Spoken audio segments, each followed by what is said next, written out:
Bien, hermanos, vamos a poder ponernos también en modo atención, amén, para poder escuchar la palabra del Señor. Y me gustaría que abramos nuestras Biblias rápidamente en el libro de Colosenses, capítulo 1. Colosenses, capítulo 1, verso 15. Vamos a leer hasta el verso 18, amén.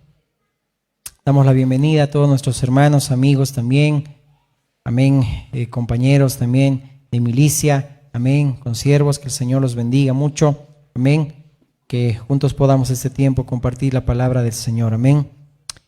Dice la palabra de Dios así: Él es la imagen del Dios invisible, el primogénito de toda creación, porque en Él fueron creadas todas las cosas, las que hay en los cielos y las que hay en la tierra, visibles e invisibles, sean tronos, sean dominios, sean principados, sean potestades. Todo fue creado por medio de Él y para Él. Y Él es antes de todas las cosas, y todas las cosas en Él subsisten. Y Él es la cabeza del cuerpo, que es la iglesia, el que es el principio, el primogénito de entre los muertos, para que en todo tenga la preeminencia. Amén. Vamos a orar. Dios eterno, gracias te damos. Una vez más oramos en tu nombre, mi Señor, pidiéndote, Señor amado, que nos ayudes, Señor, para poder exponer, Señor, fielmente tu palabra. Pedirte, Señor amado, que tú tengas, Señor, un pueblo bien dispuesto, Señor, para recibir también tu palabra, Señor, y sea escuchada, Señor amado, sea sembrada en sus corazones, en los corazones rectos, para que dé, Señor, mucho fruto, Dios. Pedimos, Señor, que nos ayudes en este tiempo, tomes control de todo, Señor, aún de nuestras vidas, Señor amado, y que como instrumentos podamos, Señor, mi Dios, este tiempo, Señor, estudiar tu palabra en el nombre de Jesús. Amén. Amén, hermanos. Es un tema que vamos a ver hoy, amén, para que en todo, dice ahí, tenga la preeminencia, así se llama el mensaje de hoy. Y el Señor me llevaba a estudiar un pasaje muy especial que lo vamos a ir viendo. Y yo decía, Señor, muestra, Señor, tu palabra, amén, porque no queremos ser guiados, dirigidos por lo que, tal vez por la circunstancia, por el momento, sino por lo que el Espíritu Santo también revela y trae dirección a nuestras vidas y nos muestra el Señor. Y esta mañana el Señor fuertemente hablaba a mi vida en varias oportunidades mientras yo seguía estudiando la palabra, pero me ponía una imagen de algo que pasó en Génesis 38, cuando el hijo de Judá, también hijo de Jacob, Onán, dice que cuando murió uno de sus hijos, murió, dice ahí, y pues su esposa se quedó sin esposo. Judá le dice a Onán: llégate a la mujer de tu hermano y dale descendencia. Pero dice la palabra que Onán vertía en tierra, amén, y creo que me gustaría que haya madurez en lo que voy a decir, vertía en tierra para que no llegue a dar descendencia la esposa de su hermano, es decir, no la embarace. Y al vertir en tierra, eso Dios, esa palabra era la que venía a mi mente, y es lo que me confirmaba, amén, que muchas veces se predica en muchas partes una palabra de Dios liviana, mucha liviandad, una palabra superficial, cuando el Señor nos ha dicho, amén, y nos ha instruido que prediquemos la palabra de verdad, amén, la palabra del Señor, amén. Y así que la palabra que damos puede ser una palabra que quizás es extensa, puede ser una palabra que es dura, que confronta, que también anima y consuela, pero siempre ustedes van a escuchar que siempre nos vamos a la base, al fundamento, a la raíz, porque lo que queremos, y Dios me mostraba, es poder sembrar bien la palabra de Dios y no vertir en tierra, es decir, que no cause propósito, sino que cumpla el propósito. Y es así la palabra de Dios, dice que es enviada, amén, dice que cumple el propósito por el cual es enviada y vuelve al Señor, amén. Así que la palabra de Dios que hoy siempre es predicada tiene que causar propósito en tu vida, no vertir en tierra. Y si tú no escuchas la palabra de Dios y tienes un ánimo, estás en tristeza, estás en demasiada tristeza o en demasiada preocupación, estás vertiendo en tierra. Es decir, no estás cumpliendo el propósito de recibir la palabra de Dios. En un matrimonio creo que esto es bien textual en lo que puedas tú entender, amén, pero no vertamos en tierra, amén, sino que cumplamos el propósito por el cual el Señor también nos ha puesto para predicar la santa palabra de Dios, amén. Amén. Bueno, eso era como algo que el Señor puso en mi corazón y no quería olvidarme porque así fuerte el Señor habló. Amén. Hoy vamos a ver, amén, para que en todo tenga la preeminencia. Y vamos a hablar en lo que es más importante. Amén. Lo que es primero, esa palabra preeminencia, amén, es la palabra en hebreo proteu, en griego mejor dicho, amén, estamos en el Nuevo Testamento, proteu, que es ser primero, amén, es un significado en rango o influencia, eso es ser primero. Muchos verbos hablan de este significado de preeminencia, de estar en primera fila. Acuérdate que eran los fariseos que siempre les gustaba estar en primera fila, ellos querían ser preeminentes, ser los más importantes, amén. Luego, también hay ese hebreo que habla de ser influyente, habla de algo mejor, amén, y vamos a entrar también que el nuevo pacto es mejor que el antiguo pacto, amén, la gloria postrera siempre va a ser mayor y mejor que la primera, amén. En otras versiones, por ejemplo en la Dios habla hoy, este pasaje de Colosenses 1:18 dice que Él sea el primero en todo, que Él tenga la preeminencia, que Cristo tenga la importancia, esté sobre todo y en todos. Luego también la Nueva Traducción Viviente hace mención que sea Él el que tenga primacía, Él sea primero en todo, amén. Y para que entendamos y podamos comprender, porque lo vamos a aplicar en lo espiritual y en nuestro diario vivir, amén, más allá de estudiar la raíz, el fundamento, vamos a ir a la práctica. No olvides que el cuerpo sin espíritu, dice, no tiene vida, amén, dice el libro de Santiago. Si predicamos un evangelio superficial, pero no tienes base, no hay fundamento, debemos nosotros cambiar eso, amén, debe haber fundamento en lo que predicamos, amén, no solamente predicar una palabra superficial o solamente para cumplir, nada más. Vamos a Génesis 37, por favor, rápidamente, y me gustaría que prestemos atención a la lectura, porque en esta lectura va a estar basado todo lo que vamos a ver, y veamos como ejemplo, como ilustración a José, amén, el hijo de Israel, el hijo de Jacob, que es un tipo de Cristo, amén. Y en todo lo que estudiamos de aquí en adelante vamos a ir viendo el día de hoy que todo apunta a Cristo, amén. Dice la palabra de Dios, Génesis 37, 1.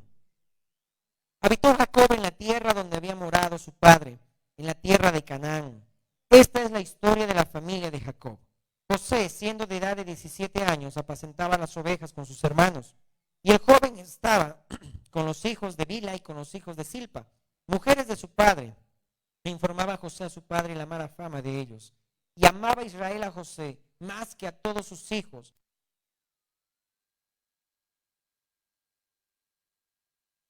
Sus hermanos, que su padre lo amaba más que a todos sus hermanos, le aborrecían y no podían hablarle pacíficamente. Vamos a ir viendo y enfatizando. Aquí había envidia de parte de los hermanos de José.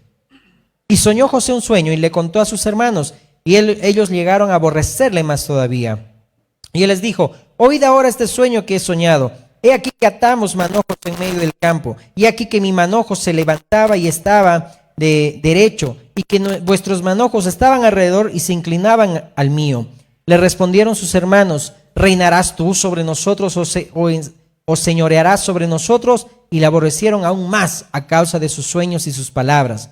Soñó aún otro sueño y lo contó a sus hermanos diciendo: he aquí que he soñado otro sueño, y he aquí que el sol y la luna y 11 estrellas se inclinaban a mí. Y lo contó a su padre y a sus hermanos, y su padre le reprendió y le dijo: ¿qué sueño es este que soñaste? ¿Acaso vendremos yo y tu madre y tus hermanos a postrarnos en tierra ante ti? Y sus hermanos le tenían envidia, mas su padre meditaba en esto. Después fueron sus hermanos a apacentar las ovejas de su padre en Siquem, y dijo Israel a José: tus hermanos apacientan las ovejas en Siquem, ven y te enviaré a ellos. Y él respondió: heme aquí.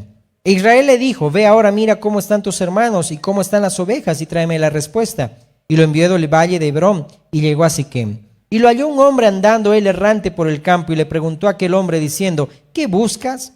José respondió: busco a mis hermanos, te ruego que me muestres dónde están apacentando. Aquel hombre respondió: ya se han ido de aquí, y yo les oí decir: vamos a Dotán. Entonces José fue tras sus hermanos y los halló en Dotán. Cuando ellos lo vieron de lejos, antes que llegara cerca de ellos, conspiraron contra él para matarle. Y dijeron el uno al otro: he aquí, viene el soñador, una cisterna, y diremos viene aquí el soñador, me perdí. Ahora pues venid y matémosle y echémosle una cisterna, y diremos: alguna mala bestia lo devoró, y veremos qué será de sus sueños. Cuando Rubén oyó esto, lo libró de sus manos y dijo: no lo matemos. Y les dijo Rubén: no derraméis sangre, echadlo en esta cisterna que está en el desierto, y no pongáis manos en él por librarlo así de sus manos, para hacerlo volver a su padre. Sucedió pues que cuando llegó José a sus hermanos, ellos quitaron a José su túnica, la túnica de colores que tenía sobre sí, y le tomaron y le echaron en la cisterna. Pero la cisterna estaba vacía, no había en ella agua. Y se sentaron a comer pan, y alzando los ojos miraron, y aquí una compañía de ismaelitas que venía de Galad, y sus camellos traían aromas, bálsamo y mirra, e iban a llevarlo a Egipto. Entonces Judá dijo a sus hermanos: ¿qué provecho hay que matemos a nuestro hermano y encubramos su muerte? Venid y vendámosle a los ismaelitas, y no sea nuestra mano sobre él, porque él es nuestro hermano, nuestra propia carne. Y sus hermanos convinieron con él. Y cuando pasaban los madianitas mercaderes, sacaron ellos a José de la cisterna y le trajeron arriba, y le vendieron a los ismaelitas por 20 piezas de plata, y llevaron a José a Egipto. Notemos acá, ¿por qué la palabra de Dios relata y da énfasis mucho a José?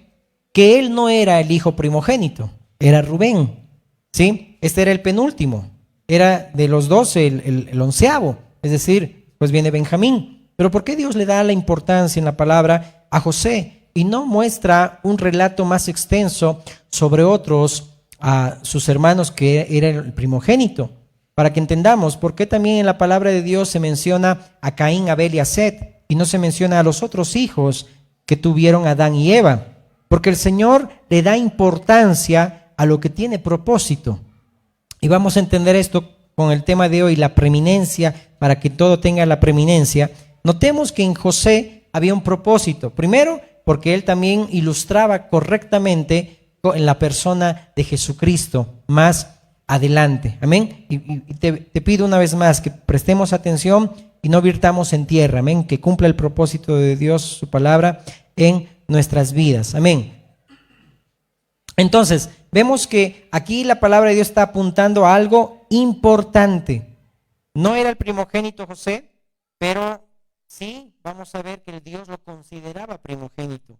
Y hoy vamos a ver ese tema, amén, lo que es el primogénito, la primogenitura. Un poquito vamos a ir estudiando todo esto. Por ejemplo, en varios pasajes, solo lo puedes anotar en Isaías 14:30, siempre la palabra primogénito va relacionado a lo que es importante. Por eso que en Colosenses 1:18 dice que Él es el primogénito de toda la creación, hablando de Jesús, amén, para que en todo Él tenga la preeminencia, Él tenga la importancia, Él sea primero en todo, Él tenga el honor.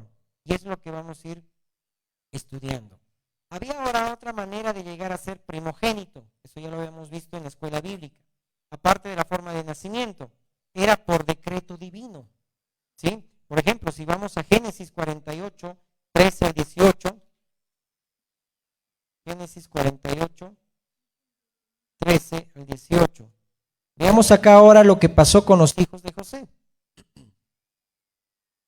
Y los tomó José a ambos, Efraín a su derecha, a la izquierda de Israel, y Manasés a su izquierda, a la derecha de Israel, y los acercó a él.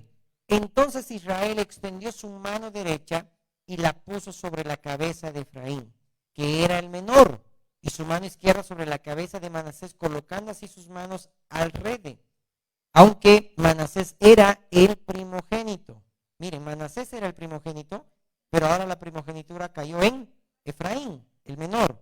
Y bendijo a José diciendo: el Dios en cuya presencia anduvieron mis padres Abraham e Isaac, el Dios que me mantiene desde que soy hasta este día. El ángel que me liberta de todo mal, bendiga a estos jóvenes y se ha perpetuado en ellos mi nombre y el nombre de mis padres Abraham e Isaac. Multiplíquense en gran manera en medio de la tierra. Pero viendo José que su padre ponía la mano derecha sobre la cabeza de Efraín, le causó esto disgusto y asió la mano de su padre para cambiarla a la cabeza de Efraín a la cabeza de Manasés. Y dijo José a su padre: no así, padre mío, porque este es el primogénito, pon tu mano derecha sobre su cabeza. Mas su padre no quiso y dijo, lo sé, hijo mío, lo sé. También él vendrá a ser un pueblo y será también engrandecido, pero su hermano menor será más grande que él y su descendencia formará multitud de naciones. El primogénito no siempre llegaba a ser el que nacía primero, sino el que era por decreto divino, en la voluntad y en la soberanía de Dios, el que tenía un propósito para Dios. Amén. Y José se molesta, sabiendo que él no debería molestarse, porque también en él recayó la primogenitura. De 12 hermanos, él tuvo que ser el primogénito y el que liberte y el que lidera a sus hermanos. Como en una familia, muchas veces uno puede tener muchos hermanos, pero a veces los menores llegan a ser los que tienen mayor autoridad, los que cuidan también a la familia. Eso vemos también en familias grandes. Entonces, no solamente por nacimiento era cómo se llegaba a ser primogénito, sino por decreto divino. Puedes anotar también en Génesis 49 lo que pasó con Rubén, él era primogénito, amén, pero más adelante cambia esa primogenitura de Rubén por José. Por ejemplo, veamos Jeremías 31:9, solo para que veamos y vayamos entendiendo. Jeremías 31:9. Dice la palabra, irán con lloro, mas con misericordia los haré volver y los haré andar junto a arroyos de aguas por camino derecho en el cual no tropezarán, porque soy a Israel por padre y Efraín es mi primogénito. Notemos acá en un libro profético, ya se estaba cumpliendo lo que Dios había puesto en Jacob cuando bendijo a Efraín en lugar de Manasés, ¿ok? Entonces ahí estamos viendo en Jeremías 31:9, ¿ok? Entonces José ni Efraín eran primogénitos, pero el penúltimo lo hace principal Dios por decreto divino. Si vamos a Primera de Crónicas, capítulo 5, verso 1 al 3. Primera de Crónicas 5, 1 al 3. Dice la palabra, los hijos de Rubén, primogénito de Israel. Mira, nota esto, porque él era el primogénito, mas como violó el hecho de su padre, puedes leer esa historia, sus derechos de primogenitura fueron dados a los hijos de José, hijo de Israel, y no fue contado por primogénito. Bien que Judá llegó a ser el mayor sobre sus hermanos y el príncipe de ellos, mas el derecho de la primogenitura fue, ¿qué dice? De José. Siendo el penúltimo, Dios lo hace principal. Dios lo pone en importancia a José. Y José, teniendo esos sueños, sus hermanos tenían mucho mayor envidia, porque reflejaban que sus hermanos en algún momento se iban a inclinar ante José. Tú sabes bien la historia que eso se cumple, ¿verdad? Cuando llega a ser Faraón parte de una autoridad, ¿sí? El José, amén, como el de mano derecha del Faraón en Egipto, y todos vienen también sus hermanos a pedir también comida, y pues prácticamente se inclinan ante él. Pero todo eso muestra también al Señor, el que tiene preeminencia en lo que vamos a estudiar hoy. Luego, ¿cómo se llegaba a ser primogénito? También por dignidad. Puedes leer también 1 Samuel 16, 10 al 12, habla de David, que era el menor de 7 hermanos, ¿no? Y Dios lo pone como primogénito. Por eso en el Salmo 89, 20 al 27, ahí menciona a David como primogénito. ¿Amén? Notemos también, y vamos a ir viendo más adelante, que Jesús, cuando Dios se hace verbo, el verbo hecho carne, amén, y Jesús nace de José y María, nace primero el primogénito de María, pero después María tuvo otros hijos, tuvo, si no me equivoco, 7 hermanos también. Entonces Jesús llega a ser el primogénito entre muchos hermanos, en lo natural y en lo espiritual, que lo vamos a ir viendo también, ¿ok? Luego, ¿cómo se llegaba a ser también primogénito? Por nación. ¿Por qué toda la mira está en lo que pasa en Israel, en el país físico? Porque Dios no eligió a Israel por ser fuerte o por ser la mejor nación. No, era lo más insignificante. Pero Dios quiso usar lo débil para avergonzar a lo fuerte. Amén. Y es lo que muchos no comprenden. Eso está en Éxodo 4:22. Eso leeremos. Éxodo 4:22. Éxodo 4:22.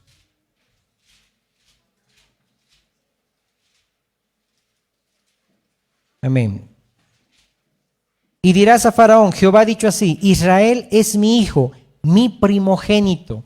Y al hablar de primogénito, en Egipto era una palabra muy fuerte, porque el primogénito del faraón era el que seguía la cadena de descendencia.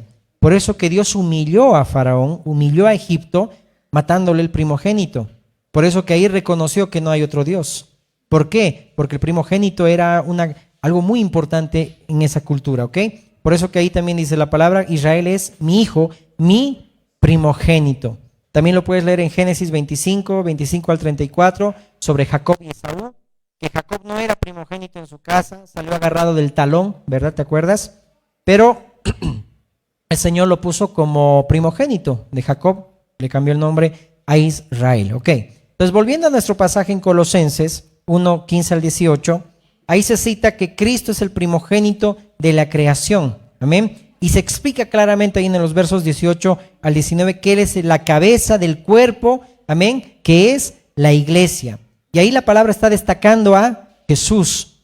Cristo es el principio de la creación porque originó todo. Él es el primogénito de los muertos, no porque fue el primero que morir o resucitar, sino porque con su resurrección llega a asegurar la resurrección de todos los salvados. Eso dice 1 Corintios 15, ¿verdad? Que eres las primicias de los que han de resucitar después también de Él. Amén. Es decir, nos da vida y nos asegura la salvación. Entonces Jesús es el primogénito. Ojo, aquí vamos a entender algo. No fue creado, sino que Él creó todas las cosas, por Él y para Él. El Hijo le dio origen a la creación. Y quiero que entendamos esto, viendo lo que hemos leído acerca de José. Ahora, como sus hermanos de José lo aborrecían, tenían celos, tenían envidia, no quería que él sea el principal, de la misma manera hoy vemos en la iglesia y vemos a nuestro alrededor gente que rechaza la verdad, gente que rechaza a Cristo, porque Él es el principal, Él es la cabeza del ángulo. No todos van a aceptar a Cristo y su verdad. Por ejemplo, los que refutan la doctrina de la Trinidad argumentan que Jesús fue creado por el Padre, pero la Biblia claramente enseña la coexistencia del Hijo, amén, la coexistencia eterna del Hijo. Puedes anotar, está en Isaías 9:6, Miqueas 5:2 y en Proverbios 8:22 al 31, que habla de que Cristo es la sabiduría de Dios, amén. Te estoy diciendo estos versículos para que los anotes, amén, para que también lo puedas escudriñar en la casa, amén. Entonces, por ejemplo, los enemigos de esta verdad, es decir, los que contradicen la Trinidad, están, por ejemplo, son los arrianos y muchas otras sectas, ¿ok? Que también como los testigos de Jehová, que usan este texto de Colosenses 1:15 y Apocalipsis 3:14 para decir que Jesús fue creado. Pero si has prestado atención en todo lo que hemos leído, en el contexto, porque ellos no se van a un contexto, explica claramente, amén, y la verdad de todo esto, que cuando la Biblia llama al Señor Jesús el principio, el primogénito de la creación, no quiere enseñar que fue el primero que fue creado, sino que Él es el origen de la creación. Él es el inicio de todas las cosas. Amén. Ese es el inicio de todas las cosas que fueron creadas por Él. Amén. Y en Él inicia todo. Cuando Cristo está en ti, inicia tu vida. Amén. No es que, como escuché un predicador muy famoso decir, no, que cuando conozcas a Dios le encontrarás el sentido a la vida.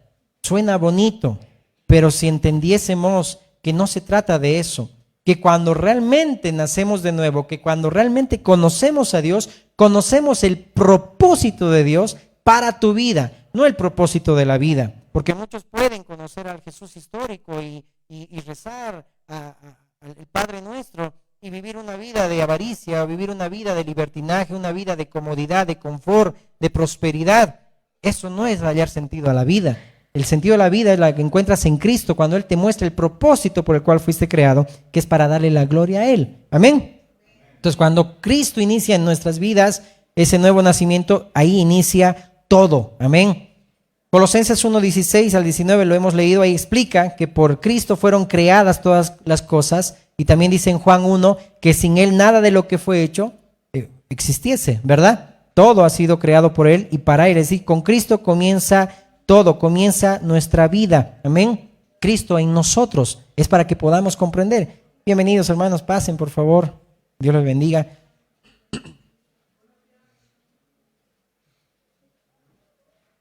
Entonces, cuando tenemos a Cristo, ahí inicia ya nuestras vidas. Por ejemplo, en el libro de Hebreos dice que nosotros somos la congregación de los primogénitos. Es decir, nosotros también somos considerados como primogénitos, alguien que tiene también importancia. Y ya vamos a ir aplicando más adelante, amén, todo esto. Pero sí me gustaría sentar las bases. Ok, ahora, ¿por qué Cristo es el primogénito de toda la creación? Porque por Él fueron creadas todas las cosas, amén. El primogénito de la nueva creación en Él. Por ejemplo, en el nacimiento de Jesús, amén, vemos que Él nació por obra del Espíritu Santo, ¿sí o no? Cuando nace el Señor Jesús, amén, y nace por obra del Espíritu Santo, dice que hace sombra, amén, en el vientre de María, y al igual que tú y yo nacemos de la misma manera. Por eso Él es el primogénito también de esa nueva creación, el principal, el primero. Él fue el primero en nacer en el Espíritu y nosotros también ahora nacemos en el Espíritu. Porque los hijos de Dios no se trata de casta, no se trata de sangre, no se trata de lo que comemos o lo que no comemos, no se trata de una etnia, no se trata de una raza. Dice más, a todos los que le recibieron, a los que creen en su nombre, les dio potestad de ser hechos hijos de Dios. Amén. No hijos por mano humana, por obra de carne, sino por obra de Dios. Amén. Para que comprendamos. Amén. Entonces Jesús es el principio quien sustenta toda la creación. Ahora, volviendo a los enemigos, porque ahorita vamos a ver que vamos a ir contrastando esos hermanos envidiosos de José que no querían aceptar que él sea el principal, él sea el primogénito, el que tenga mayor importancia. Aún su padre también le dijo y se enojó cuando le contó sus sueños, para que también puedas leer Génesis 37, también que hemos leído a un principio. Hay otros enemigos también, que esas de la doctrina de la Trinidad, los enemigos, los que refutan y los que contradicen, que aluden al significado de la palabra primogénito, que en griego es protócocos, que habla de un significado primer nacido, protos, que es primero, y tocos, engendrado, es decir, se basan en un significado, pero no van al contexto para entender. Vamos al Salmo 2, y ahora aquí quiero que prestemos atención, porque veamos a José y ahora veamos a Cristo, porque José es un tipo de Cristo. Y veamos en este Salmo 2 la misma reacción que tuvieron los hermanos de José. Amén. Leamos el Salmo 2, verso 1. Y así vamos a entender todo. ¿Por qué se amotinan las gentes y los pueblos piensan cosas vanas? Se levantarán los reyes de la tierra y príncipes consultarán unidos contra Jehová y contra su ungido. Ahí habla de Cristo. Diciendo, rompamos sus ligaduras y echemos de nosotros sus cuerdas. El que mora en los cielos se reirá. El Señor se burlará de ellos, luego hablará a ellos en su furor y los turbará con su ira. Pero yo he puesto mi rey sobre Sión, mi santo monte. Yo publicaré el decreto. Jehová me ha dicho, mi hijo eres tú, yo te engendré hoy. Está hablando de Cristo. Pídeme y te daré por herencia a las naciones y como posesión tuya a los confines de la tierra. Es una palabra para el Señor. Los quebrantarás con vara de hierro, como vasija de alfarero los desmenuzarás. Ahora pues, oh reyes, sed prudentes, admitid amonestación, jueces de la tierra, servid a Jehová con temor y alegraos con temblor. Honrad al Hijo, ahí habla de preeminencia, honor. Honrad al Hijo para que no se enoje y perezcáis en el camino, pues se inflama de pronto su ira. Bienaventurados todos los que en Él confían. ¿Notas este contexto? Los reyes de la tierra, los gobiernos de todo el mundo se amotinan y le quieren restar la importancia al que tiene la preeminencia, a Cristo. Amén. Entonces, veamos, este salmo es un salmo mesiánico, si bien algunos dicen que aluden a David, pero esto apunta prácticamente solamente a Cristo, ¿ok? Porque así lo interpretaron también los apóstoles. Pero veamos acá, es interesante aquí cómo vemos que dice, el que mora en los cielos se reirá, el Señor se burlará de ellos. Puede verse algo no digno de Dios, cómo Dios se va a burlar de las personas. Es decir, ya habíamos estudiado esa palabra, ¿verdad? De reír, que el Señor también tiene un carácter de que Él anda feliz. En todo lo que Él hace, le causa gozo. Y Dios es un Dios feliz, ¿amén? Pero en este contexto, en ese significado, habla de burlarse en el sentido de que será que alguien, un ser humano, alguien humano puede impedir que se cumpla el propósito de Dios? ¿Será que los hermanos, por haberlo vendido a los madianitas a José, estaban impidiendo que se cumpla el propósito de Dios? Dios iba a cumplir su propósito, porque todo lo que José también él mismo reconoció a Dios y dijo, Dios lo tornó todo lo malo para bueno. Y Jeremías dice que Dios tiene planes de bien para ustedes y no de mal. Nada, hermano, va a impedir que se cumpla el propósito de Dios en tu vida. Aunque pases lo que tengas que pasar, aunque gente se amotine contra ti y también quieran verte a ti destrozarte en ese sentido y todo ello, por eso dice la palabra en varios salmos, ¿verdad? Muchos son los que dicen de mí, para él no hay salvación en Dios, mas tú, oh Jehová, eres escudo alrededor de mí, mi gloria el que levanta mi cabeza. Amén. Así como Dios le dijo a Abraham, amén, yo haré contigo lo que he prometido. Amén. Y tengamos lo que tengamos que pasar, nada va a impedir que se cumpla el propósito de Dios. Por eso que Dios, ese es el tono de burla ante los reyes de la tierra. Se burla en el sentido de que cómo ustedes van a ser capaces de que se cumpla mi propósito. Esa es la idea del texto, ¿ok? Entonces, en este salmo, Dios no se ríe de gozo, sino es una risa de burla. El verbo es rehuir en hebreo, que se traduce como burla, broma, burlador, divertir, saltar, ¿ok? No olvidemos que Dios no puede ser tentado de lo malo, ni Él tienta a nadie. Pero esta expresión, por eso uno puede llegar a decir cómo Dios se va a burlar. No, pero Dios, aquel que ve a un soberbio y quiere impedir que se cumpla el propósito del Padre, el propósito del Señor, pues el Señor lo saca de la ecuación. Tengamos cuidado porque todo aquel que impide, amén, que vamos a ir viéndolo, todo aquel que impide el propósito de Dios, que va contra la iglesia, que va contra el Señor, que se levanta contra la palabra de Dios, nunca le va a ir bien, para que tengas en cuenta eso, ¿ok? Entonces, sigamos. Entonces vemos aquí, ¿no? Cómo los pueblos, dice, se aglomeran, se levantan, piensan, fraguan contra Dios, se amotinan, están armando un complot contra Dios y piensan que van a impedir que Cristo reine, el ungido, dice ahí, ¿no? Que Cristo reine, amén. Y ahí habla de un reinado de un rey, si bien algunos también pueden aludir a David o Salomón, pero está hablando de un mensaje mesiánico, una palabra mesiánica, que este pasaje está hablando los apóstoles en Hechos capítulo 4, ya lo vamos a ir viendo, lo vamos a ir parafraseando un poquito, ¿ok? Entonces ahí vemos que la autoridad de Dios, amén, siempre va a estar en preeminencia, es decir, Él va a ser lo más importante y nada va a impedir que se cumpla su propósito, amén. Ok, entonces Dios no se burla de nadie, pero cuando ve un espíritu rebelde obstinado opositor a su propósito, y más con la esperanza y el capricho insensatez que puede vencer a Dios, y es entonces Dios cuando se ríe de él. Es decir, no podemos pelear contra Dios. Tú que eres el barro, ¿puedes altercar contra Dios? Era lo que le decía el Señor por medio del apóstol Pablo a Israel. Tú siendo el barro, tú puedes decir que estar encima de la soberanía de Dios. Dios hace a uno para honra y otros para deshonra. Tú como barro, no alterques contra el alfarero. En otras palabras, no podemos pelear contra Dios. Amén. Y vayamos entendiendo también estos mensajes en esta enseñanza. Amén. Entonces, por ejemplo, en Hechos 4, del 1 al 11, te animo a que lo puedas anotar. Ahí vemos a Caifás y a Anás, ¿ok? Que ellos dijeron que era necesario que un hombre muera por todo el pueblo y entregaron al Señor a los romanos y pensaban pues ellos que Jesús iba a reinar.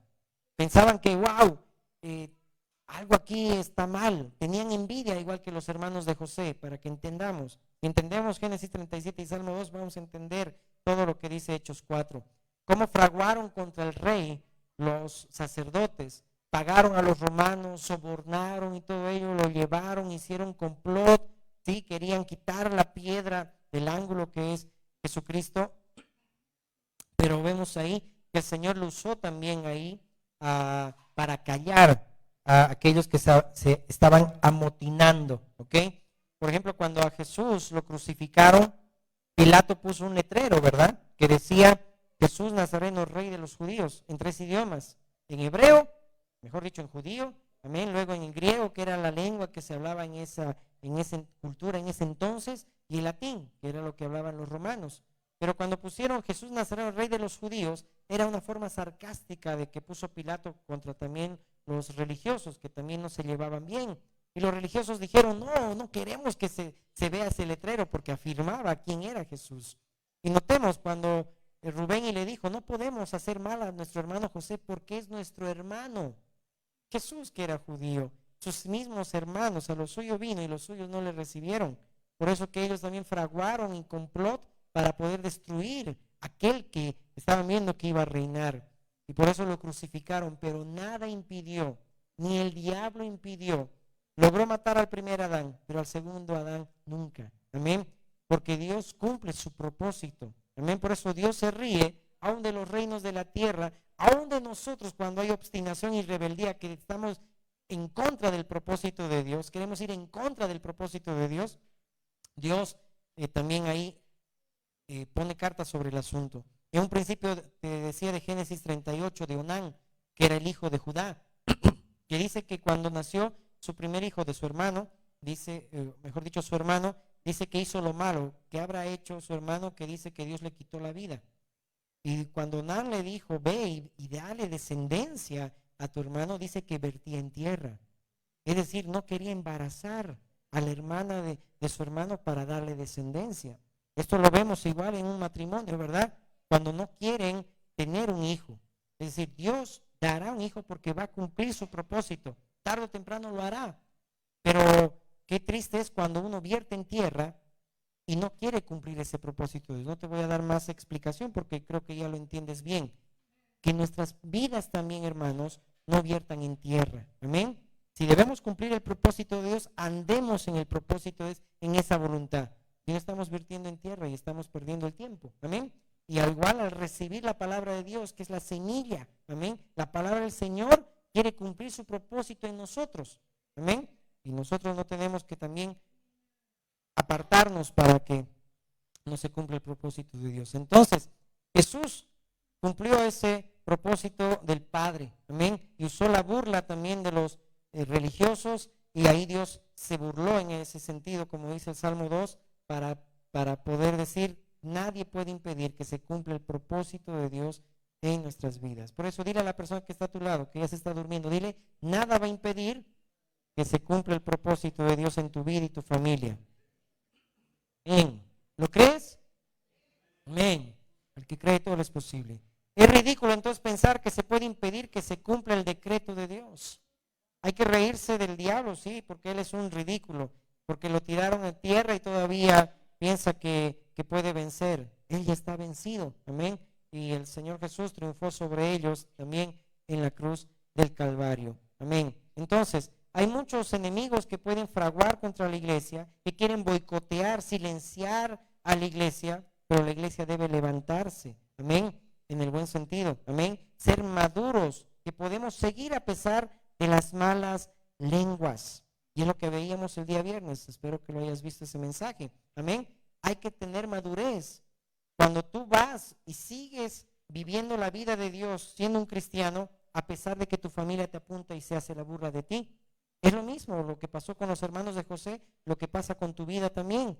Cuando tú eres un hombre, una mujer íntegra, una mujer, un hombre, un varón que está andando en pos del Señor y la gente habla mal de ti. Hay que ser maduros, así como el apóstol Pablo, para seguir predicando a pesar de las malas lenguas.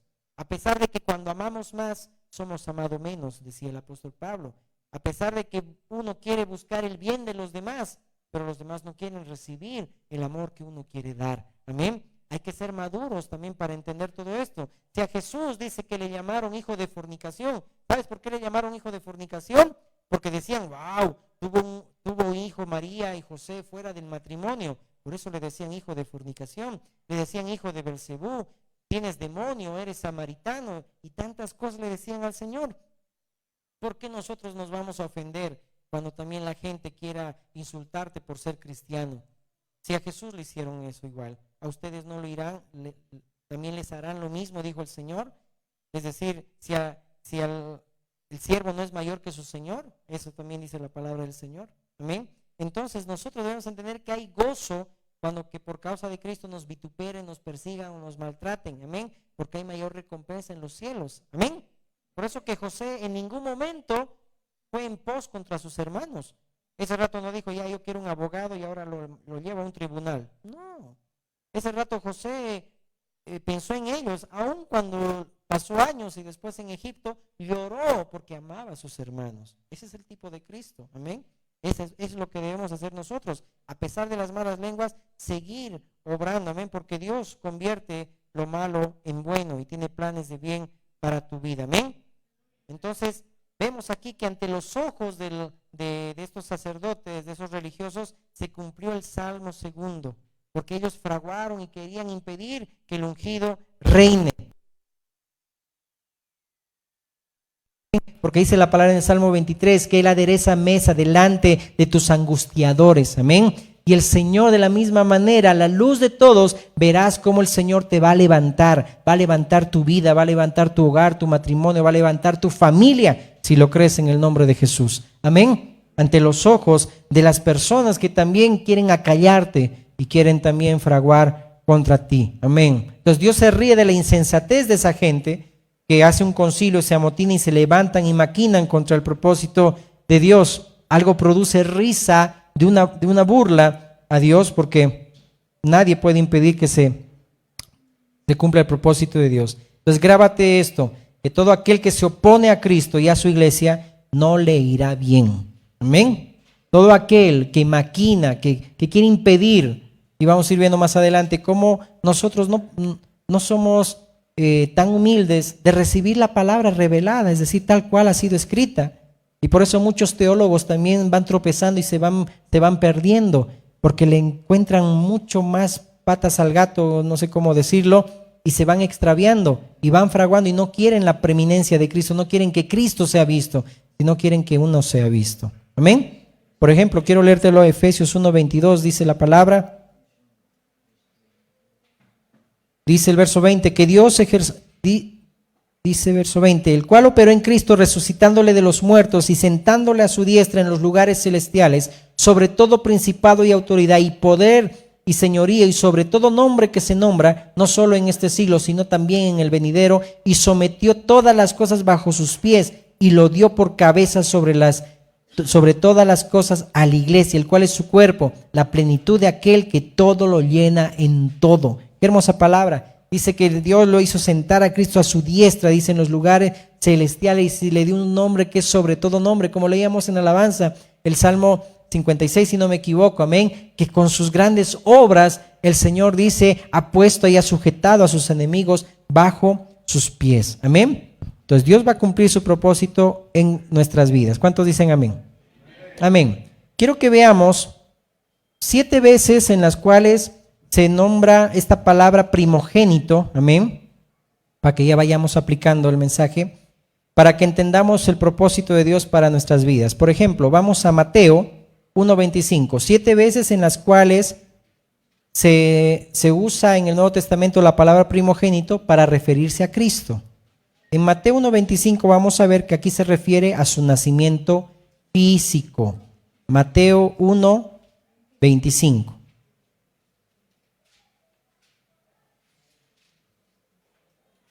Dice la palabra, pero no la conoció hasta que dio a luz a su hijo primogénito y le puso por nombre Jesús. Está hablando de un nacimiento físico, que fue el primero, el primer hijo de José y María, y después tuvo otros hermanos más. ¿Amén?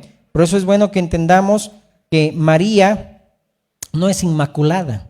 ¿Sí? ¿Por qué? Porque los padres de María eran pecadores. María también, pero María era una mujer recta, íntegra, que guardaba la ley de Dios, que era su andar diario estaba basada en la ley de Dios, amén, y Dios la escogió.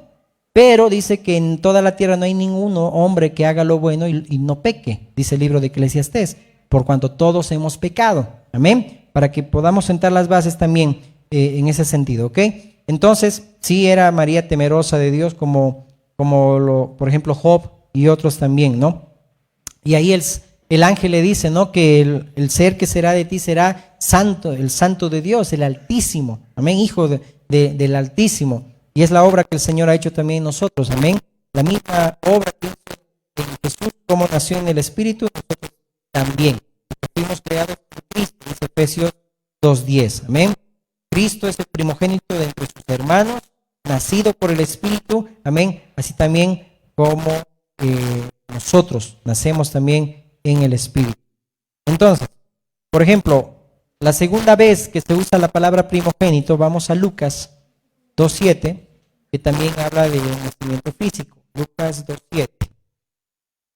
Todo esto para que entendamos quién tiene la preeminencia, quién es lo primero, y apliquemos también la palabra de Dios.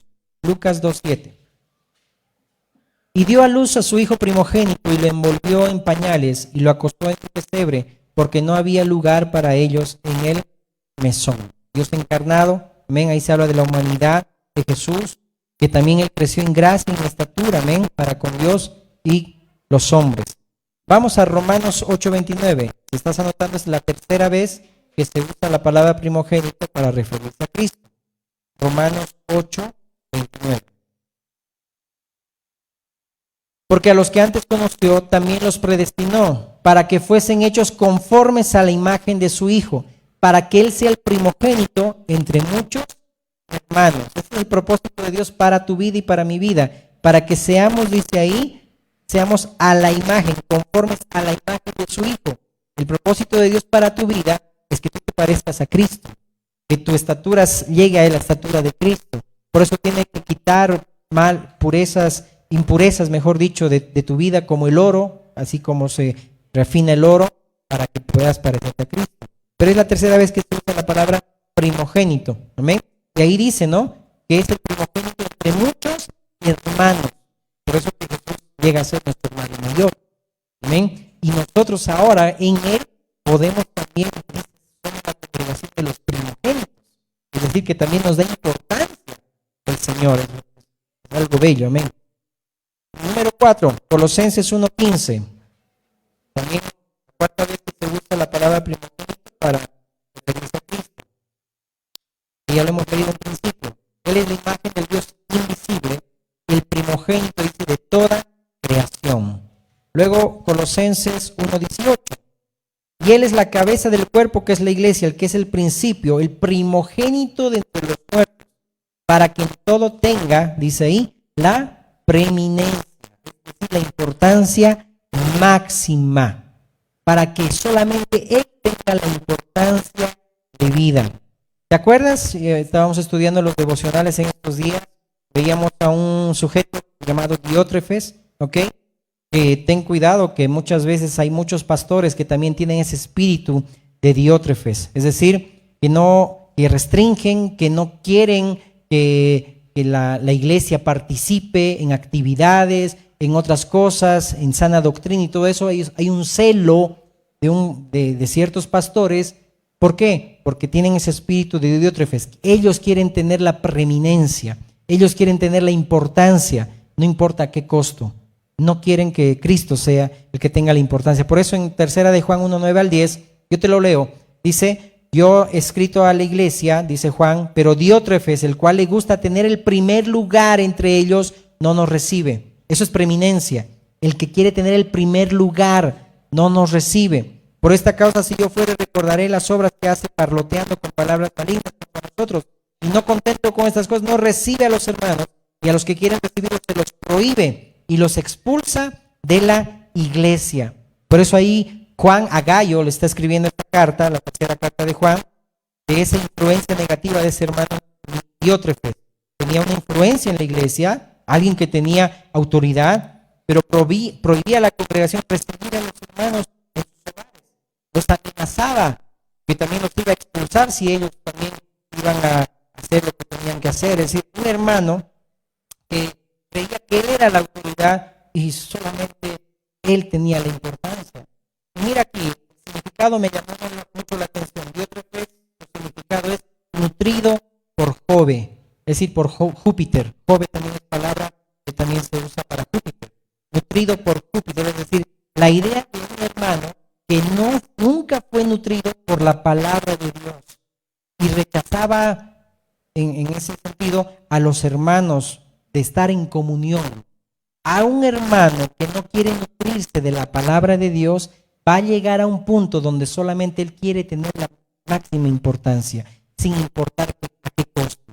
Tengamos cuidado, porque el que piensa está firme, mire que no caiga. Es decir, aquellos que solamente quieren ser llaneros solitarios, que quieren solamente tener la máxima importancia, que creen que ellos son la autoridad y obligan pues a que la gente no se congregue, obligan a que no vayan a la iglesia, a que no se sujeten, es decir, hasta se proclaman pastores, muchos, ¿no? Con todo respeto, pero ni son autoridades espirituales, no tienen ni un aval de Dios, porque dice la palabra que Dios es quien llama al ministerio y Él también prueba y también Él aprueba.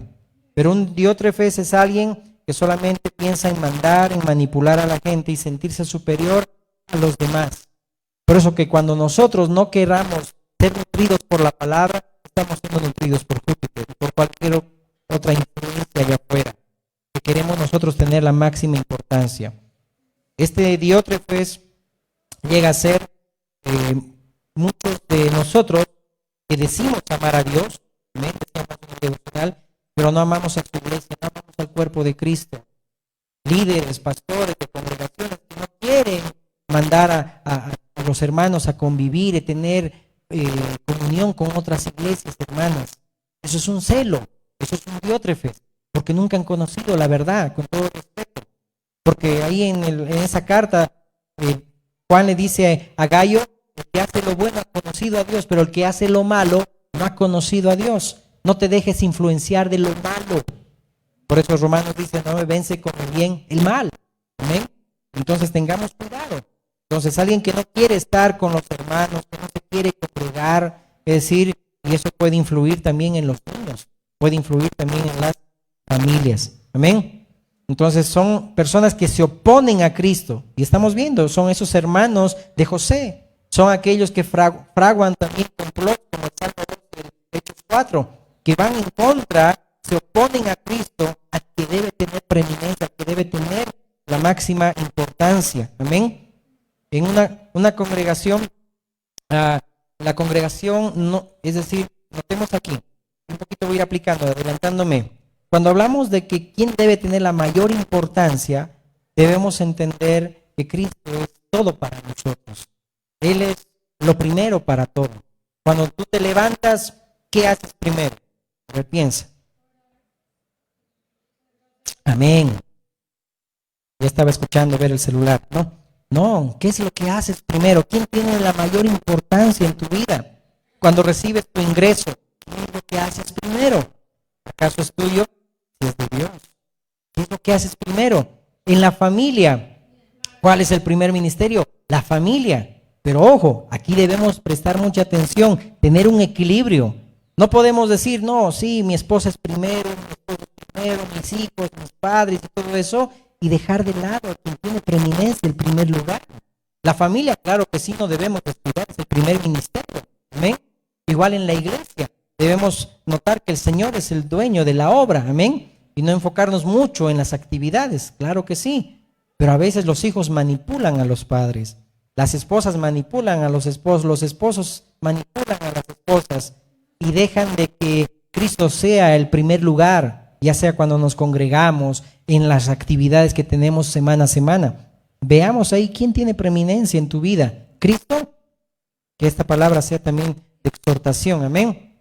El que se opone a Cristo es porque solo quiere buscar su lugar, es decir, su preeminencia, amén. Ok, sigamos.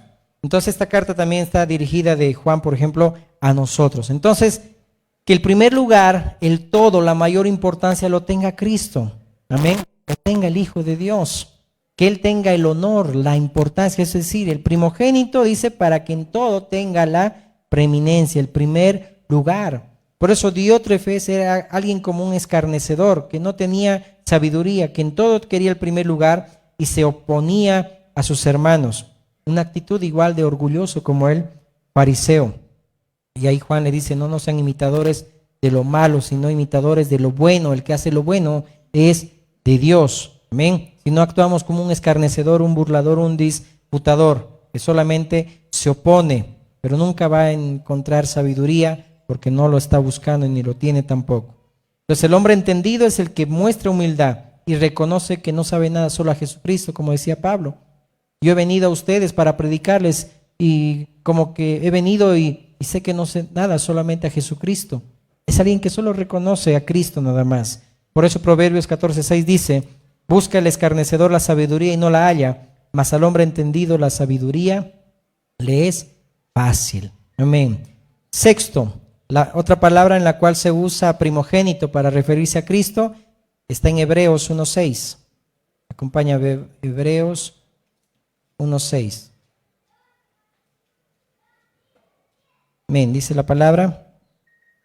Y otra vez, cuando introduce al primogénito en el mundo, dice: adórenle todos los ángeles de Dios. Está hablando de Cristo. Dice: cuando introduce el primogénito al mundo. Acuérdate que en Génesis dijo: que se haga la luz, y se hizo la luz. Amén. Y dice que antes que se crean las lumbreras, el sol y la luna, había luz. Es algo bien interesante. Ya había luz. No es que el sol solo da la luz, es Cristo la luz. Y después ahí dice: creó las lumbreras para de día y de noche. Y eso ya lo sabes bien, pero como información. Entonces, introduce el primogénito, ¿no? Y dice ahí: adórenle todos los ángeles de Dios. ¿Quién es el único que recibe adoración? Solo Cristo. Amén. Nadie más. Por eso que ahí hace mención, alusión a Cristo. Como el Salmo 40 también dice: no me preparaste cuerpo. No, sacrificios, ofrendas no quisiste, no te agradaron, solo aplacaron tu ira, mas tú me preparaste cuerpo. El hacer tu voluntad, Dios mío, me ha agradado. Salmo 48. Amén. Y tu ley está en medio de mi corazón. Por eso que Jesús ahí mismo vino a este mundo. Amén. Para poder también cumplir el propósito del Padre. Y Apocalipsis 1:5, leamos. Apocalipsis 1:5. La séptima vez donde se usa la palabra primogénito para referirse a Cristo.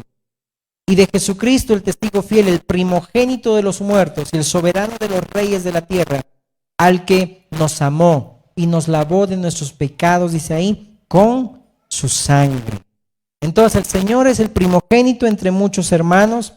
Por su resurrección se convierte en el primer hijo de la nueva creación. Es, en otras palabras, el Adán de la nueva creación, por eso es el segundo Adán. Y en él comienza la familia de los nacidos de Dios. Él es el primer hombre nacido por el Espíritu. Él es el mayor entre los hermanos. Entonces, hasta aquí, en esto podemos concluir que primogénito, la palabra primogénito se aplica a Cristo porque Él es el principal en todas las cosas y no porque sea el primero que fue creado por Dios. Amén. Aquellos que se oponen y aquellos que dicen otras cosas, sino que Él es el principal en todas las cosas. Sin Él nada de lo que ha sido hecho existiese, ¿verdad? Parafraseando ese pasaje de Juan 1. Amén. Entonces, notemos en estas 7 palabras que se usa primogénito, se habla sobre la encarnación del Señor, amén, es decir, refiriéndose a su nacimiento. También ahí la obra que el Señor hace en nosotros, amén, que es el primogénito entre muchos hermanos, para que seamos también como Él. Entonces esa palabra primogénito es la palabra ser el principal, es decir, destacar a una persona, ese es el significado, darle honor. Y aquí ya vamos aplicando la enseñanza. ¿Quién es el que recibe honor en tu casa? ¿Quién es el que recibe honor cuando estás con tus hijos, con tu esposa, con tu esposo? ¿Quién es el que recibe honor? En tu matrimonio, en lo que haces, en lo que recibes, dijimos, en el ingreso que tienes, no es tuyo, es de Dios. Es decir, en la iglesia, ¿cuál es el primer lugar? No vivamos en tierra, es decir, cumplamos el propósito de Dios. Él recibe el honor. Yo debo cumplir el propósito de Dios. Amén. Igual no nos conformemos que solamente se graban las enseñanzas. Amén. Sino que eso también podemos estar viviendo en tierra y estar cómodos en la cama. Cuando podemos nosotros dar al lugar el honor al Señor de estar también entre los hermanos. Amén. Ok, entonces cuando se habla de primogénito, habla, ¿no?, de que Él es la primicia también de los que nosotros también vamos a ir resucitando según 1 Corintios 15. Entonces, al hablar de preeminencia, se habla de alguien destacado, destacar a una persona de darle honor, amén, de darle honor, amén, que Él es el principal, amén, el que comienza todo. Por eso dice Efesios 1:6, el que comenzó la obra en ustedes, la perfeccionará hasta su venida, o hasta el día de Jesucristo, amén.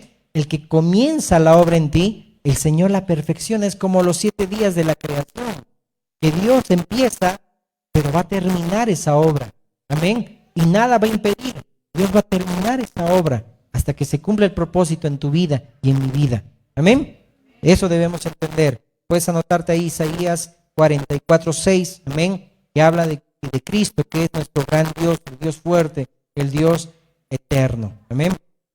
Ahora bien, si nos vamos nuevamente, ya ahí vamos culminando a Colosenses 1:15, a nuestro pasaje, que dice, ¿no?, que Él es la imagen del Dios invisible, el primogénito de toda creación, porque en Él fueron creadas todas las cosas que en los cielos, hay en los cielos, en la tierra, visibles e invisibles, sean tronos, sean dominios, sean principados, sean potestades, todo fue creado por medio de Él y para Él. Y Él es antes de todas las cosas, y todas las cosas en Él subsisten. Y Él es el cuerpo de la cabeza, que es la iglesia. Él es el principio, el primogénito de todos los cuerpos, para que en todo tenga la preeminencia. Por cuanto agradó al Padre, que en Él habitase toda, dice ahí, la plenitud. Entonces, son pasajes cristológicos, se puede decir, que hablan de alabanza a Cristo, que Jesús es la imagen de Dios. Y cuando se habla de imagen, buscaba en el diccionario, es la palabra griega icon, que es traducida como imagen, es decir, hacía una referencia a las imágenes en monedas, retratos, estatuas, que transmite el concepto de equivalencia con el original, es decir, algo que es bien estampado, se puede decir, grabado en acuña, una pieza de metal resplandecido, y que cuando se endurece el metal, la moneda muestra la imagen exacta del grabado del cuño original, es decir, el Dios hombre, Jesucristo, es la estampa exacta de la naturaleza del Padre, en su esencia. Dios es invisible para los seres humanos, pero Jesucristo se ha revelado perfectamente, por tanto, podemos decir que ninguna criatura puede revelar de manera perfecta a Dios, entonces Jesús tiene que ser Dios mismo, es decir, la misma imagen de su sustancia, dice el libro de Hebreos. Por eso que tú como hijo también debes reflejar la misma imagen de Cristo. Amén. Es decir, como esa moneda bien estampada, es decir, que se ve grabada y no hay falla ahí. Es el propósito de Dios también para nuestras vidas. Amén. Entonces, ahí se menciona a Jesucristo como el que tiene preeminencia. Amén. El más destacado, el que recibe honor, el que solamente a Él sea la gloria. Quiero terminar con algo. Por ejemplo, cuando se habla de la soberanía de Dios, se habla también de los decretos de Dios. Un decreto de Dios, por ejemplo, es el eterno propósito de Dios conforme al consejo de su propia voluntad, por el cual para su gloria ha predestinado todo lo que ha de pasar. Dios decreta, por ejemplo, dio mandamiento para salvarnos. Dio mandamiento, es decir, vemos que el sacerdocio solamente venía de la tribu de Leví. Pero Jesús viene, ¿de cuál tribu? De Judá. Es decir, ¿no? Y viene del orden según Melquisedec. Es decir, Dios decreta, amén, que como ahora dice, se cambia el pacto, cambia la ley y ahora cambia el sacerdocio. Y ahora Jesús viene de esa línea, según el orden de Melquisedec. Por eso que debemos entender que Dios es soberano y Él decide lo que decide con tu vida y con mi vida. Por eso que no te define, mi amado hermano, tu cultura, no te define lo que comes o lo que no comes. Por ejemplo, Demetrio, igual veíamos en las cartas de Juan, Demetrio era alguien que su nombre significa hijo de alguien en la cultura griega, pero él dice que hacía lo correcto, imitaba lo bueno, es decir, alguien que ya había sido lavado por la sangre preciosa de Cristo, esa sangre más preciosa que el oro y la plata, y que ahora no lo definía un nombre romano, un nombre griego. Muchos de aquí pueden tener o podemos tener nombres que quizás no tienen un significado, wow, un significado especial, pero déjame decirte que dice el libro de Apocalipsis que el Señor te ha dado un nuevo nombre, amén. Y si tú tú eres ahora la niña de los ojos de Dios, ahora tú también en Cristo, también eres primogénito de la congregación. Es decir, en la congregación de los primogénitos tienes valor para Dios. Amén. Tienes valor para el Señor, sea el nombre que tengas. Amén. El Señor te ha dado valor ahora en Cristo. Amén. ¿Lo crees? Amén. Bueno, algunos cuantos. Amén. Entonces, Dios da ese mandamiento. Por eso que en el Salmo 2 vemos, ¿no? Le dice, mi hijo eres tú. Yo estoy decretando. Ojo, es Dios quien hace el decreto, no la persona, ¿ya? Para que también sepamos hacer esto. Entonces, Dios decreta, mi hijo eres tú. Yo te he engendrado hoy, dice ahí el Salmo 2. Amén. Ahí vemos que Dios decreta. Por eso igual en el Salmo 10 también habla de ahí de Salmo 110, mejor dicho, habla del sacerdocio también según el orden de Melquisedec, que Dios cambió también eso. Para ser los sumos sacerdotes tuvo que hacer un decreto. Tuvo que hacer un decreto de cambiar lo que decía la ley según la tribu de Leví, que venía según el orden de Melquisedec, que Melquisedec es rey de justicia, un rey de Salem, que es una abreviatura de Jerusalén. Entonces, si notas ahí hay mucho significado haciendo mención a Jesucristo. Amén. El rey de justicia, que de ahí vino Cristo. Por eso que Cristo tiene que tener la preeminencia en todo, mi hermano. En la predicación, Cristo tiene que ser el que tenga la preeminencia, el que sea visto, el que tenga el primer lugar, no lo que nosotros somos o lo que hagamos, solo Cristo. Amén. Si Dios te dio un testimonio, wow, alucinante, amén, pero muestra que Cristo lo hizo, no tú, porque nosotros no somos merecedores de nada. Dios tuvo misericordia de cada uno de nosotros, amén. No lo merecíamos. Cristo tiene que ser visto. Él tiene que tener el propósito. Igual, apuntemos al blanco, apuntemos a Cristo. No vivamos en tierra, no nos opongamos a la autoridad, no nos opongamos a la autoridad de la palabra de Dios. Sepamos también todo esto, amén. Ok, vamos ya rapidito. Entonces, debemos entender todo esto, ok. Por ejemplo, cuando nosotros estudiamos la palabra de Dios, no caigamos en ir rebuscando, indagando mucho más como hacen las sectas que no van en el contexto correcto y restan la importancia a Cristo y restan los méritos de Cristo. Es tal lo que ha pasado, por ejemplo, con los teólogos, ¿no? Por ejemplo, ellos dicen que no se puede creer nada que sea indigno de Dios. Puede sonar bonito eso, pero imagínate que Dios elija a unos sí y a otros no. Uno puede decir eso es injusto. ¿Cómo Dios es injusto cuando Jesús entró al estanque de Betesda y había muchos paralíticos, muchos ciegos, muchos mudos y muchos estaban desesperados de ir a echarse ahí a donde se movían las aguas, ¿no ve? Que en tiempo bajaban ángeles. Pero Jesús tuvo misericordia de alguien que ni siquiera hizo nada. Era alguien que estaba echado. Era aquel paralítico de Betesda. Dios tuvo misericordia. Porque dice la palabra, no depende del quien quiere ni del que corre, sino de Dios quien tiene misericordia. Amén. No depende de cuánto le has buscado a Dios. Dios tuvo misericordia de ti, te ha hecho nacer de nuevo. Dale gracias al Señor ahí, porque Cristo se reveló a tu vida. Amén. No la amamos nosotros primero, Él nos amó primero a nosotros. Entonces uno puede decir a veces, no, eso es indigno. ¿Cómo la Biblia dice que mandó a Saúl a que maten niños, vacas y que no dejen nada ahí? Es decir, uno puede decir eso es algo indigno de Dios, eso es injusto. No, pero el Señor cumple sus propósitos, porque también sabe que de ahí iba a venir también otra descendencia, iban a surgir los enemigos, porque cuando un enemigo era aquel que también enseñaba a sus hijos a tener el mismo odio para con los demás. ¿No vemos eso en el Medio Oriente? ¿Cómo enseñan a los niños desde pequeños y todo eso? No vamos a entrar en tema, lo puedes ver tú también. Es decir, a veces uno dice, no, ¿cómo Dios salvó tantas personas, pero no ha salvado a esas otras personas? Dios tiene sus tiempos, a las 6 de la mañana, a las 9, a las 12 y a las 5 de la tarde, a la hora 11, pero a todos les da la misma paga. ¿Qué le dijo el Señor Jesús? ¿No puedo yo hacer con lo mío lo que me da la gana?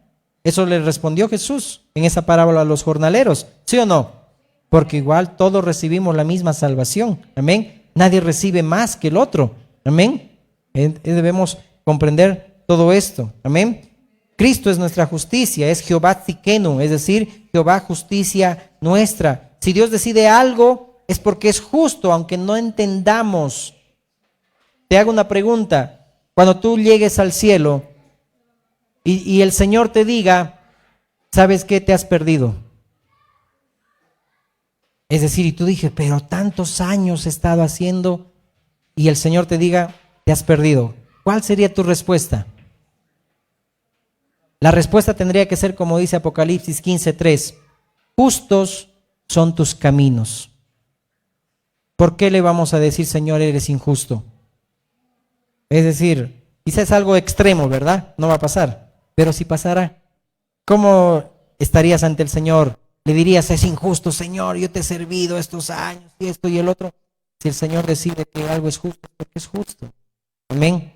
Si el Señor ve que muchos se han alejado y se han apartado y se han desviado a otras sectas y otras doctrinas, Dios tenga misericordia. Pero si Dios te tiene ahora aquí, te tiene en su camino, agradece a Dios, porque está segura la salvación en tu vida por Cristo. Amén. Amén. Han bajado los aménes. Amén. Es igual como este ejemplo del barro y el alfarero.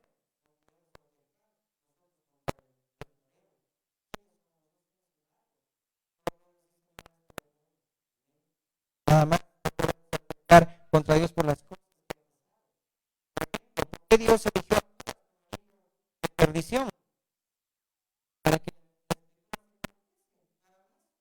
eso quizá no cabe en la mente humana, ¿verdad? Pero Dios no tuvo que hacer nada malo en Judas para que fuera traidor.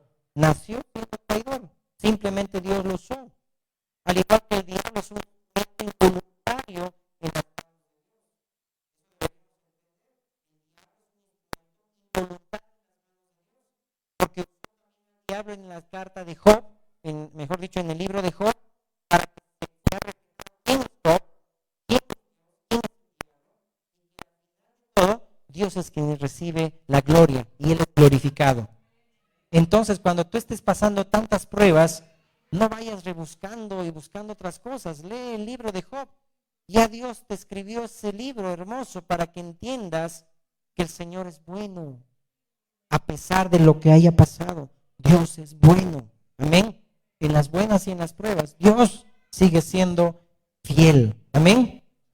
Entonces, al final, Dios siempre sale glorificado. Amén.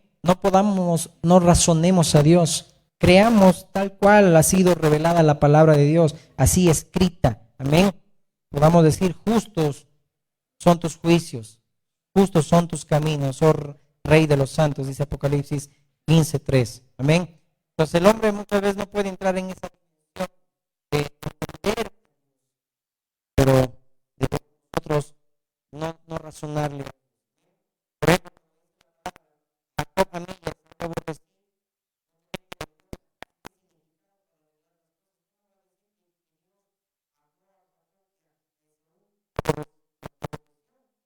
Dios hizo un pacto con bendijo a su por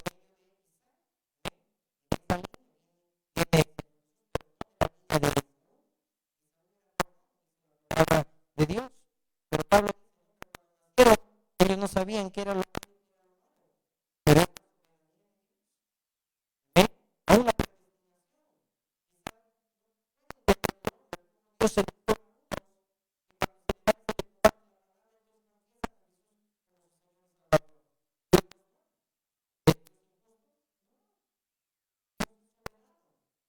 Dios nosotros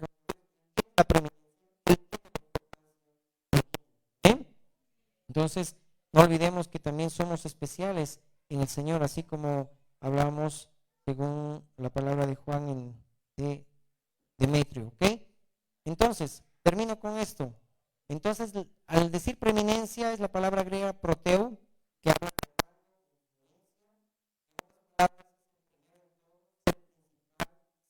de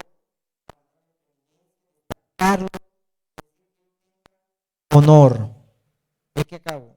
Cristo es lo primero en tu vida, es tu todo, merece el honor en tu vida. ¿Cómo lo demuestras? Dándole honor al Señor. Él es el centro de todo, es la razón, la motivación para lo que haces en la iglesia, en una actividad. ¿Cuál es la motivación de tu corazón? ¿Es Cristo? Él tiene la importancia de vida, Él es el más destacado, el que recibe honor, el que recibe la gloria. Te dejo con esa pregunta. Ponte de pie. Amén.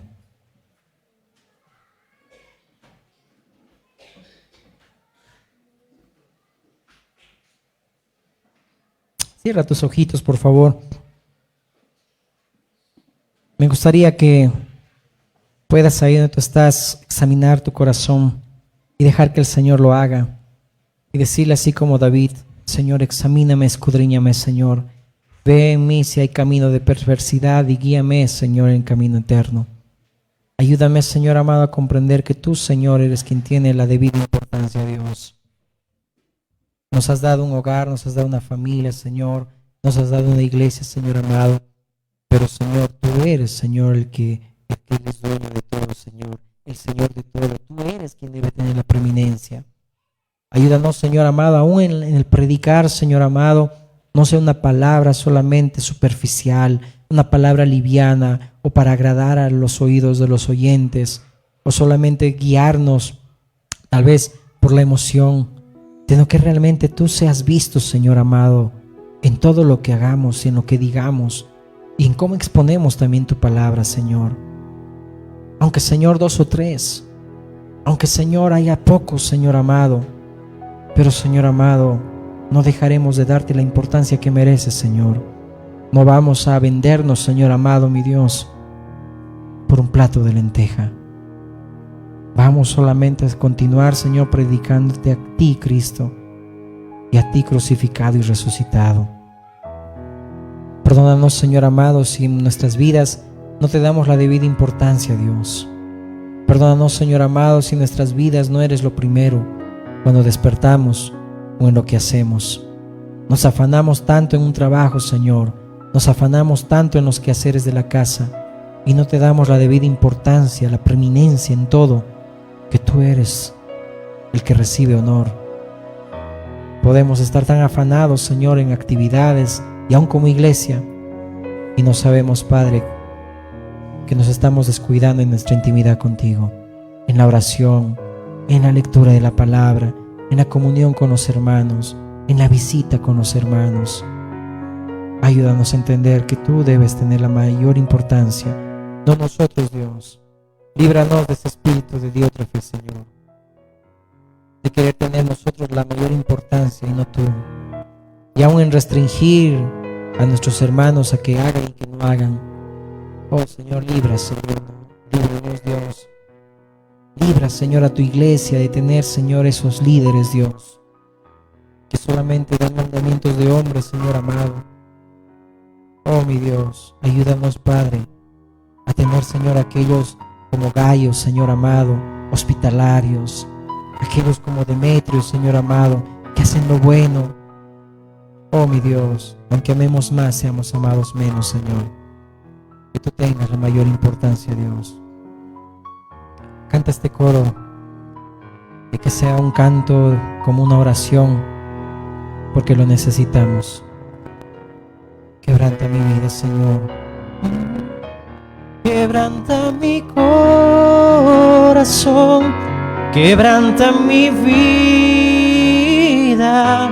Te entrego mi voluntad a ti. Todo lo que soy, Señor, todo cuanto tengo es tuyo. Yo quiero menguar para que crezcas tú y no es más. Oh, quebranta mi corazón, quebranta mi vida. Te entrego mi voluntad a ti. Todo lo que soy, Señor, todo cuanto tengo es tuyo. Yo quiero menguar para que crezcas tú. Que nosotros tengamos menos importancia, decía Juan el Bautista, y que Él, que Jesús, tenga la mayor importancia. Ayúdanos a menguar, Señor. Que nosotros tengamos, Señor, menos importancia y seamos visto menos, pero tú seas glorificado, Señor. En el nombre de Jesús, ayúdanos, Señor, como hijos tuyos. Gracias por hacernos la congregación de los primogénitos, Dios, porque ahora en ti tenemos valor y también tenemos importancia, Señor, porque ahora, Señor, nos has puesto en autoridad. Gracias, Jesús. En tu nombre oramos. Amén. Dale un fuerte aplauso a Cristo. Amén.